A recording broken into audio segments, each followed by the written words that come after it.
নমস্কার, আমি দেবজ্যোতি। আশা করি আপনারা প্রত্যেকেই ভালো আছেন। আর আপনারা আমাদের সবুজ কালী মায়ের ঘটনা যেগুলো আমি আপনাদেরকে শোনাই, সেগুলো এত বেশি করে আপনারা পছন্দ করছেন, কমেন্ট করছেন, এই জন্য আপনাদের প্রত্যেককে ধন্যবাদ জানাই। একটি বিশেষ কথা নিয়ে আজকে আমি আপনাদের কাছে এসেছি।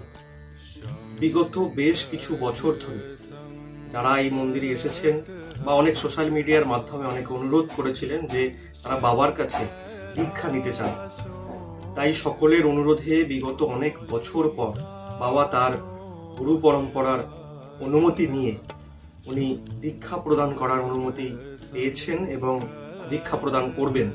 তাই যে সকল মানুষ যারা আগে থেকে বলে রেখেছিলেন এবং যারা নিতে চান তারা অবশ্যই আগামী 7ই সেপ্টেম্বরের মধ্যে মন্দিরে এসে যোগাযোগ করে নেবেন। কারণ আগামী 25শে সেপ্টেম্বর দেবীপক্ষের মধ্যে 25শে সেপ্টেম্বর বৃহস্পতিবার উনি দীক্ষা প্রদান করবেন। তার আগে 7ই সেপ্টেম্বরের মধ্যে আপনারা প্রত্যেকে যোগাযোগ করে নেবেন। এই স্ক্রিনে যে ফোন নাম্বার যাচ্ছে 8116032631, এই নাম্বারে ফোন করে আপনারা যোগাযোগ করে নেবেন এবং বিস্তারিত ওই আলোচনা ওখানেও করে নিতে পারেন।